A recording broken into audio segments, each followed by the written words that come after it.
So good morning all of you. तो बच्चों, आज के लेक्चर में जो अपना टॉपिक रहेगा जिसका अपन डिस्कशन करेंगे, ठीक है, उसका नाम है canonical form of close loop control system. ठीक है, canonical form of close loop control system, या अगर दूसरे वे में अगर उसको रिप्रेजेंट करना चाहे तो बोलेंगे block diagram representation of control system.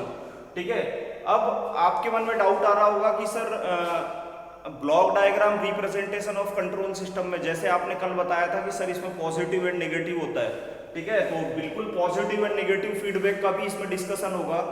And आपका ट्रांसफर फंक्शन इसमें कैसे कैलकुलेट हो रहा है, ठीक है, किसके केस में, क्लोज लूप कंट्रोल सिस्टम के केस में ट्रांसफर फंक्शन कैसे निकालते हैं। तो अपना जो सबसे पहला हेडिंग रहेगा, ठीक है, उसका नाम है canonical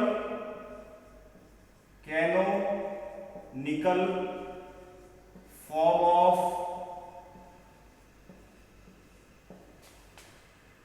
close loop control system.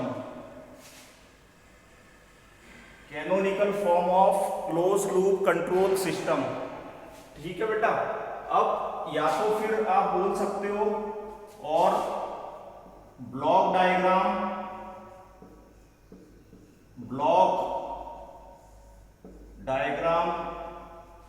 Representation of close loop control system. ठीक है, मैं शॉर्ट में लिख रहा हूं, जैसे कल लिखा था मैंने OLTF एंड CLTF। ठीक है, तो OLTF का क्या मतलब था, ओपन लूप कंट्रोल सिस्टम। ठीक है, CLTF का क्या मतलब था, क्लोज लूप कंट्रोल सिस्टम।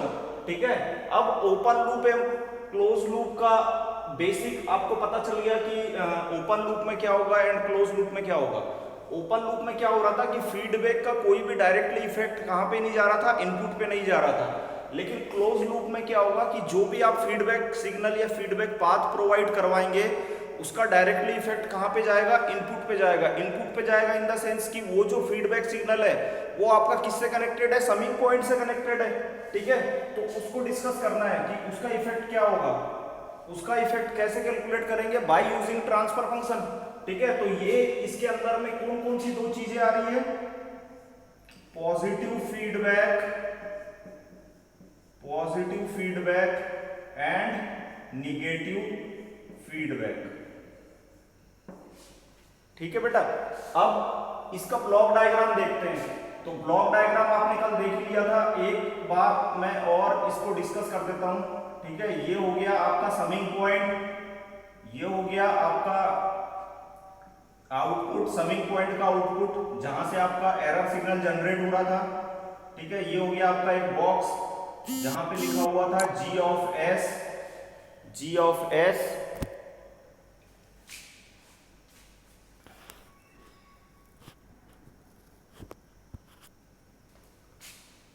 ये हो गया आपका आउटपुट C ऑफ S। ये आपका फीडबैक सिग्नल। ठीक है, यहां पे कौन सा बॉक्स था, H ऑफ S, एंड ये आपका आउटपुट से कनेक्टेड हो गया। ठीक है, अब इसका रिप्रेजेंटेशन कर देते हैं कि इसका रिप्रेजेंटेशन किस टाइप से। ये क्या था सर, ये समिंग पॉइंट बताया था आपने, तो यहां पे लिख देते हैं समिंग पॉइंट। ठीक है, यहां पे जैसे मैं अगर निगेटिव फीडबैक की अगर बात करता हूं तो यहां पे आपने निगेटिव दे दिया, यहां पे आपने पॉजिटिव अप्लाई कर दिया। ये आपका था R ऑफ S, जिसको बोलते थे आप इनपुट। ये था आपका आउटपुट C ऑफ S। ठीक है, और ये था आपका समिंग पॉइंट के बाद में जो भी सिग्नल आपका आता था आउटपुट पे, वो था एरर सिग्नल। ठीक है, ये है आपका फीडबैक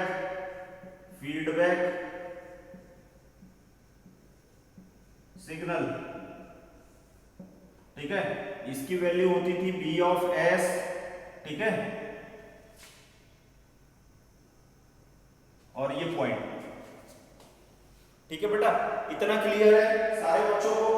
ठीक है, अब देखो ये क्या होता है कि जैसे आपने नेटवर्क में भी पढ़ा होगा कि जो भी नोड या पॉइंट होता था, ठीक है, वो किसी ब्रांच से अगर निकल रहा है तो उसको आप ब्रांच का पॉइंट बोलते थे। तो ये वाला पॉइंट जो हो जाएगा जहां से आपका फीडबैक कनेक्टेड है, ठीक है, थ्रू आउटपुट, ठीक है, इसको बोला जाता है ब्रांच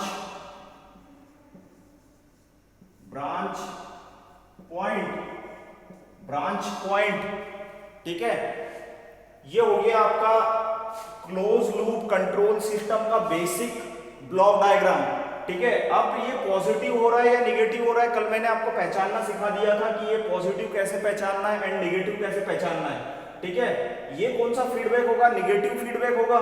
क्यों होगा, क्योंकि इस वाले समिंग पॉइंट पे आपका जो फीडबैक सिग्नल आ रहा है वो किस पॉइंट पे आ रहा है, निगेटिव पे आ रहा है, तो ये निगेटिव फीडबैक होगा। अगर मैं इसको चेंज कर दूं, यहाँ पॉजिटिव कर दूं, यहाँ निगेटिव कर दूं, तो ये फीडबैक चेंज होकर कौन सा फीडबैक हो जाएगा, पॉजिटिव फीडबैक, ठीक है। तो आपकी पहली हेडिंग होनी चाहिए, transfer function of negative feedback, transfer function of negative feedback, ठीक है। ये वाली आपको स्टेप क्लियर है, ब्लॉक डायग्राम हो गया, ठीक है। ब्लॉक डायग्राम के अंदर में आपने समझ लिया कि सर नेगेटिव फीडबैक है, तो नेगेटिव फीडबैक का बिहेवियर कैसा होगा। अब बिहेवियर जानने के लिए आपको ट्रांसफर फंक्शन कैलकुलेट करना पड़ेगा।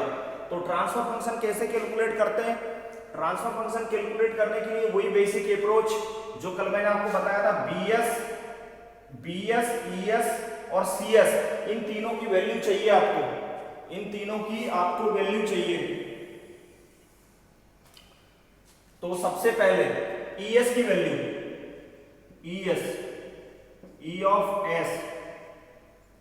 ऑफ एस इक्वल टू क्या हो रहा है, देखो बेटा आरएस आ रहा है, इनपुट पे आरएस आ रहा है प्लस में, एंड इस वाले समिंग पॉइंट पे इनपुट, ये भी इनपुट हो रहा है, ये भी इनपुट हो रहा है, और ये आउटपुट निकल रहा है। इसकी वैल्यू निकालना है, तो कैसे निकालोगे, आरएस माइनस बीएस क्यों, क्योंकि माइनस वाले पॉइंट पे आ रहा है, तो आरएस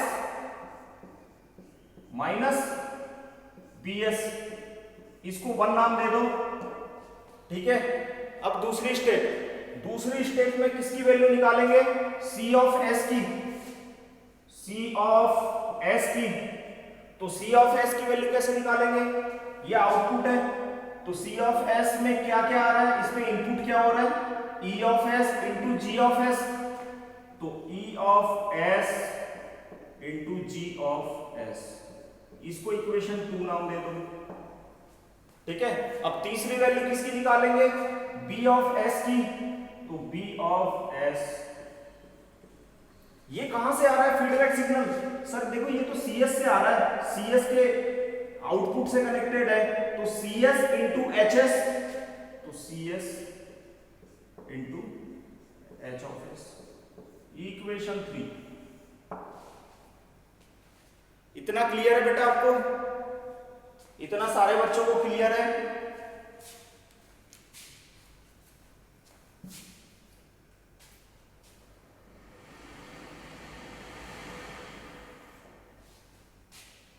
अब इसके बाद में, ठीक है, फ्रॉम इक्वेशन 1 एंड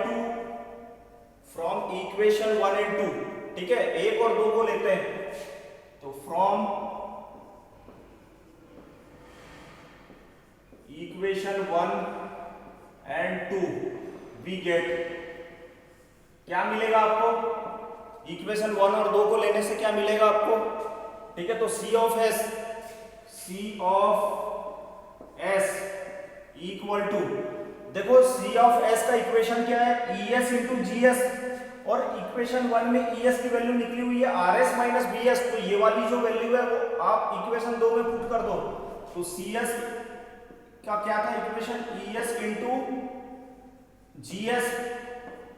अब यहाँ पे ई एस की वैल्यू इक्वेशन 1 से पुट कर देते हैं, R of S minus B of S बड़ा कोष्टक मल्टीप्लाइड में जीएस, ठीक है। इसको बेटा इक्वेशन 4 नाम दे दो, ये दे दिया सर 4, इक्वेशन 4, ठीक है। अब क्या करना है आपको, इक्वेशन 3 और इक्वेशन 4 को लेके चलना है, ठीक है। तो क्या लिखोगे अगली step, by using equation 3 and 4 we get, ठीक है, ये लिख दिया आपने। इसके बाद में आप क्या करोगे कि ये जो bs की वैल्यू आ रही है यहाँ पे अननोन जो है, देखो आपकी इक्वेशन 3 में वैल्यू निकली हुई है bs की, आप वहां पे पुट कर दो, ठीक है। तो क्या हो जाएगा, ये c ऑफ s बड़ा कोष्टक r of s minus b of s की वैल्यू क्या है, cs into hs into g of s, ठीक है। अब बच्चों ये g ऑफ s जो आपका बाहर मल्टीप्लाई हो रहा है उसका अंदर मल्टीप्लाई करते हैं, ठीक है। तो ये क्या हो जाएगा, r of s into g of s minus c of s into g of s into h of s। इतना क्लियर है सारे बच्चों को। और साइड में क्या चल रहा है आपका, c ऑफ s, ठीक है, विजिबल है, ठीक है। अब देखो आपको ट्रांसफर फंक्शन कैलकुलेट करना है, लेकिन अभी आपको एक यहाँ पे स्टेप समझ में आ रही होगी कि सर ये देखो, ये जितना माइनस के इस साइड वाला जो पार्ट है इसका अगर आप ट्रांसपोज कर दो उस साइड में तो ये पॉजिटिव में कन्वर्ट हो जाएगा, माइनस इस साइड जाके लेफ्ट हैंड साइड में प्लस हो जाएगा और वहां से cs आप कॉमन निकाल सकते हैं, ठीक है। तो कर सकते हैं, तो cs plus cs hs gs equal to कौन सा पार्ट, ये वाला rs इंटू gs, ठीक है। अब यहां से बच्चों cs कॉमन निकाल लो आप, cs यहां पे 1 बच गया, 1 plus gs into hs equal to gs into rs। अब आपको यहां थोड़ा सा क्लिक कर गया होगा कि सर एक्चुअली आप जो कैलकुलेट करना चाह रहे थे वो चीज हमारे पास मिल चुकी है, ठीक है। क्या कैलकुलेट करना चाह रहे थे सर, आपने बोला था कि ट्रांसफर फंक्शन कैलकुलेट करना है, ट्रांसफर फंक्शन कैलकुलेट करना है।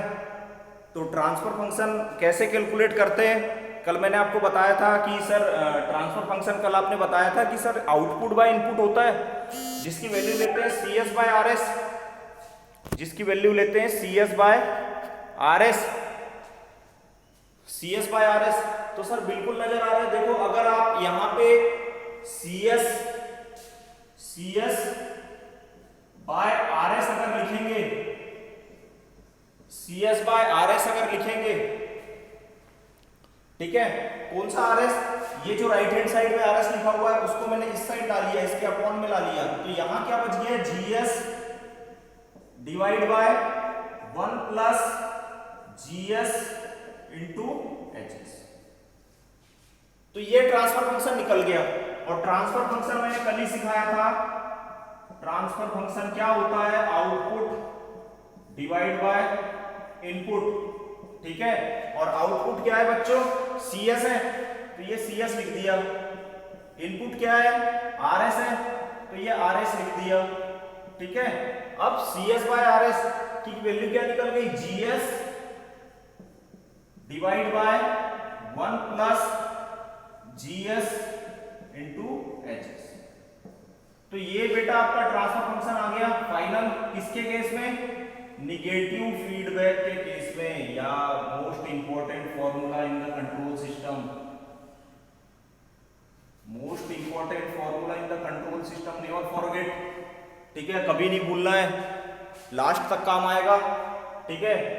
अब आपको एक चीज आ गई होगी समझ में कि सर अपोजिट साइन आ रहा है कि आपने पॉजिटिव निगेटिव पे, यहाँ पे समिंग पॉइंट पे निगेटिव पे सिग्नल दिया और आपका कैरेक्टरिस्टिक्स, देखो बच्चों ये जो नीचे वाला जो इक्वेशन बनता है ना 1 प्लस GSHS डिनोमिनेटर में, इसको बोलते हैं characteristics equation, CH equation, characteristics equation. इसकी वैल्यू ये काफी ज्यादा इंपॉर्टेंट है, ठीक है, कैरेक्टरिस्टिक्स इक्वेशन, इससे सारी स्टेबिलिटी कैलकुलेट होगी, स्टेबिलिटी मतलब कि आपका सिस्टम अगर स्टेबल है या अनस्टेबल है या मार्जिनली स्टेबल है, ठीक है, तो वो सारा चीज इससे कैलकुलेट होगा, ठीक है।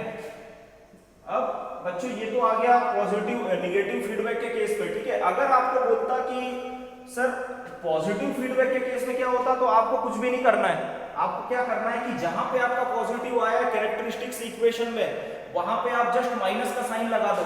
तो क्या लिख सकता हूं मैं, for positive feedback transfer function of close loop control system, तो क्या हो जाएगा बच्चों, CS by RS equal to GS divide by 1 minus GS HS।